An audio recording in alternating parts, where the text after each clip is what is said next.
first block. The second block is going to be put by our Inspector General of Police.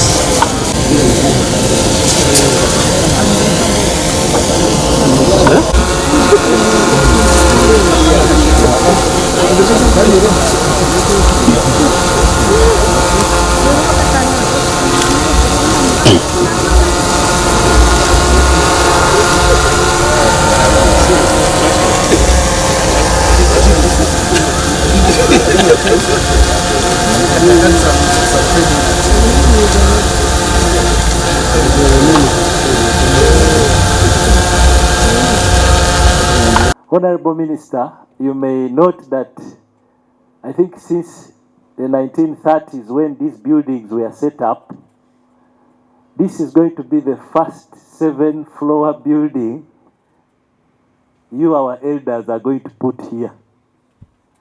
So for me, it's really with a lot of joy that we have something to celebrate, and thereafter future generations will look back and they will appreciate that we, the generation that lived at this time, also added something from what the colonialists built.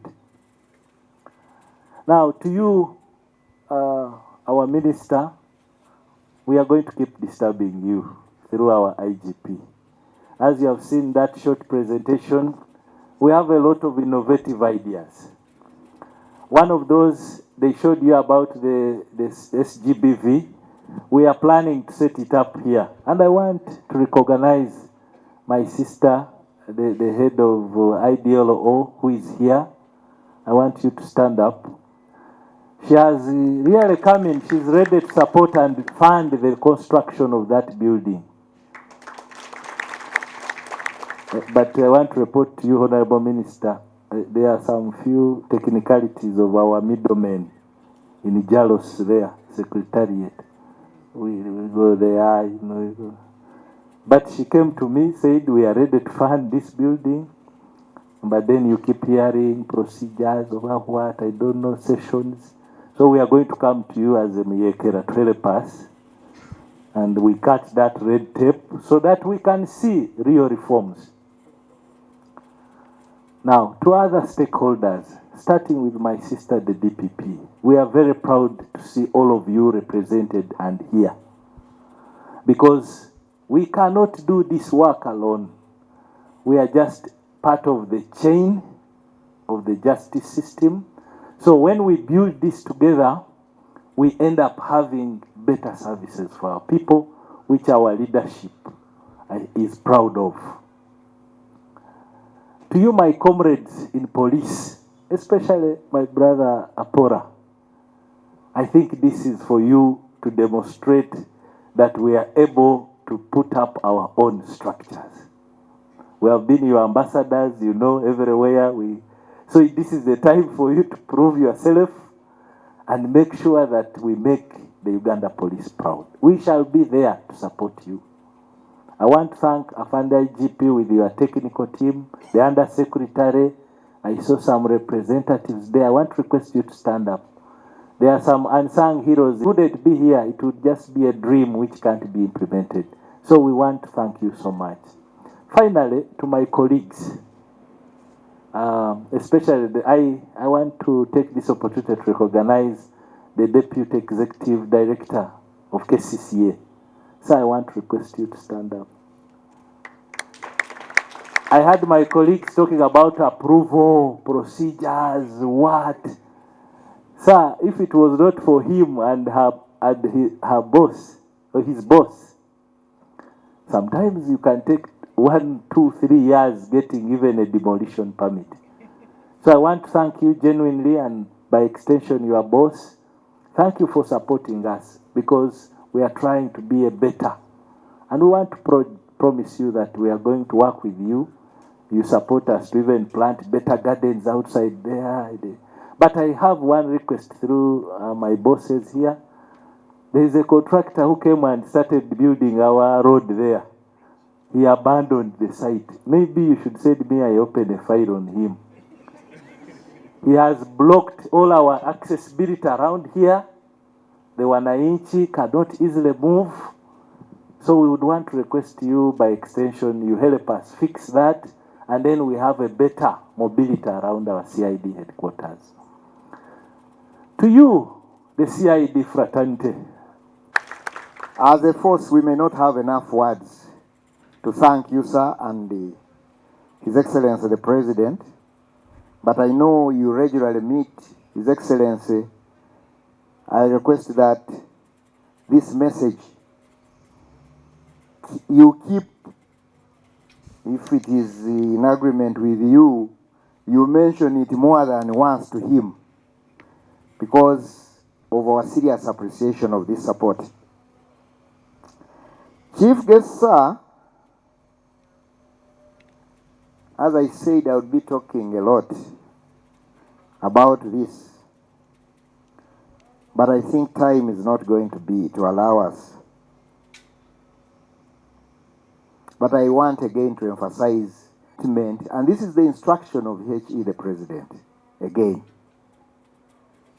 that as we do all this, we should be conscious of the limited budget.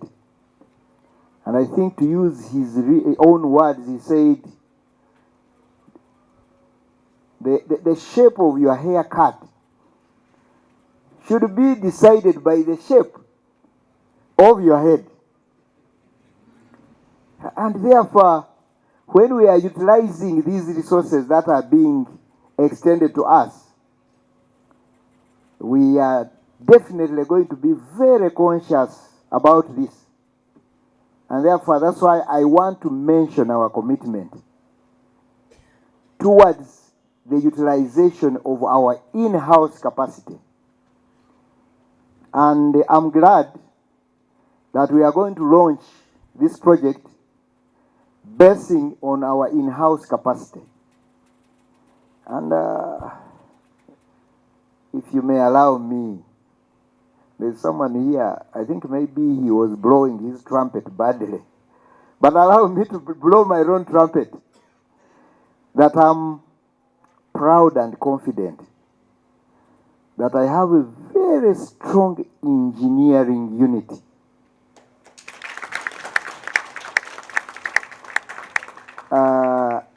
I think, let me, in terms of numbers, let me leave it to myself.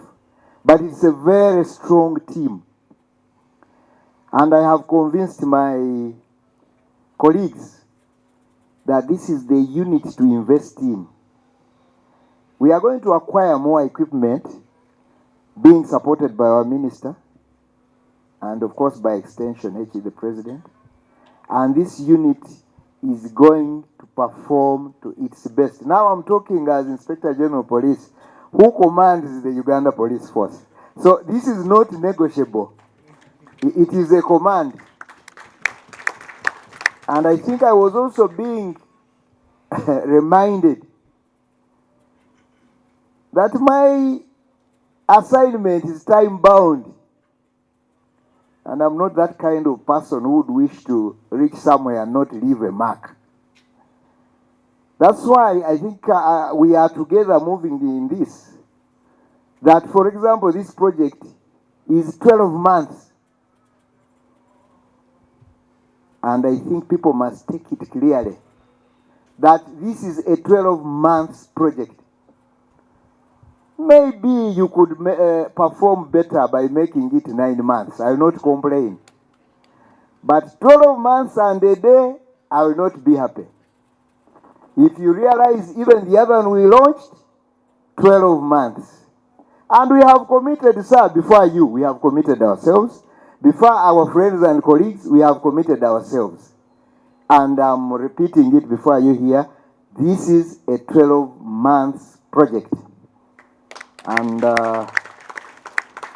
we know when there is rain, grass sprouts. When there is sunshine, grass dries.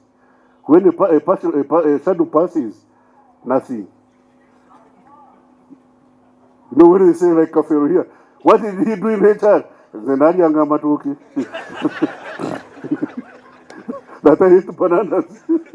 I was there. that I was there. They say, what did Kafero do in nature? We don't know. Just look at the records. The records are very clean.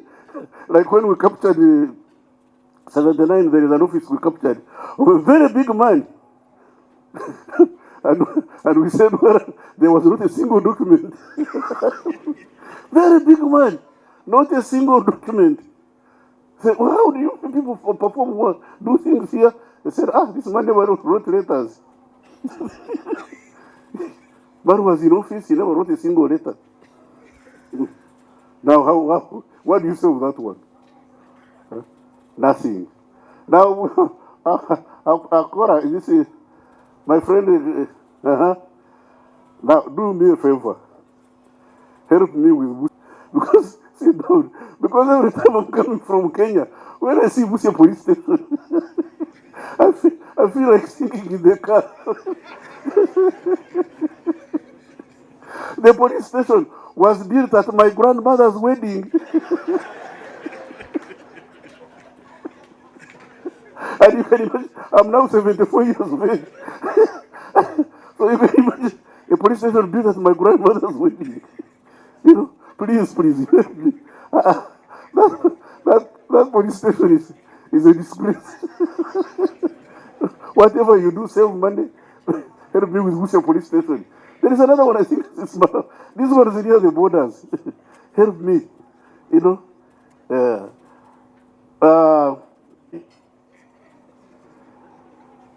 I am glad you've taken steps to improve your housing situation at Naguru. But you are building for 1,400, 200 people, officers. The police is 54,000.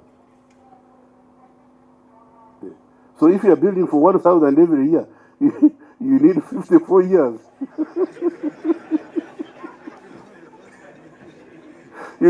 You can be sure. By the 54th year, I will not be here. But on that one, I can be a prophet and say, I won't be here. like sun follows night, I won't be here. So, when Inspector General and your colleagues, let's see whether we can actualize this project we've been working on for police, prisons, and immigration. You know, I like your philosophy of taking care of the individual so that the people take care of themselves. You cannot use a sleepless, hungry police officer to do your work. If you want people to perform, they must eat, they must sleep, they must be well clothed, they must have the bare necessities of life. Then you can tell them, go and do work. I'm glad that's your philosophy. Welfare. Morning. Allow me to ride on the protocol that has already been laid out because it was so long. It's with so much pride and so much joy and of course purpose that I stand before you this early afternoon to celebrate not just the putting up of buildings, because I believe it will not just be buildings, but there will be data in those buildings. That data will not just be sitting there in silos, it will be moving because then analysis will be done. As Chelimo said, we shall be making decisions based on some kind of analysis done so that we are not guessing. The issue of us saying we are going to even be forecasting crime will come true when we have this data crime analysis center in place, because then data can be, and we shall know where are the hotspots. It will not be guesswork like we are doing now. It will reduce a lot of energies running around doing nothing, but it will be purposeful and it will help not just CID, but it will help us as a country, make our country safer. And when our country is safe, what happens? Investment comes in. because investors would not want to come to a country where there is lawlessness. So this data crime center is going to be a game changer. And I'm very, very happy, because then investigations are going to be focused. Investigations are going to be, we shall not be doing guesswork anymore. Maybe even in some cases we shall not need witnesses, human witnesses. We shall just use our science, because we are really, this is the time for us. I cannot say that it is too late. It is the right time for us to have this center in place, because technology has taken over. Most of the crimes, if not all, are actually committed by use of some kind of technology. So it is the right step in the right direction, and it has come at the right time. And it will help police be true to your vision, be true to your motto, in order to keep the country safe, in order to keep the country, and every one of us deserves to really have some safety. You know, we can take that for granted, but each of us, even me in my office, as I sanction a charge, I should be thinking of what is the effect of this charge. I should not be making a decision and thinking, police are there to protect and serve, is it? Yes, to protect and serve. Let them do their work. I also have a role to play there. So, to the minds that came up with this idea, I want to say you have done us proud. And I know that next year, somewhere in June, we shall be here again, opening that center, God willing. With those few remarks, Honorable Minister, allow me to say that I came here, I think about 2 months ago, with my nephew, and he was so mesmerized because he had never entered inside police. And when we went back, he told me, I want to join police. So you make police look so good. And that's what should be. And that's what should be. It's not just about the buildings, but because of how we also have been doing business. And with those few remarks, I want to say thank you so much, Director CID. Thank you so much, the leadership of police. And thank you so much, Honorable Minister, for making me part of this conversation this morning. I say all this for God and my country. God bless each and every one of you.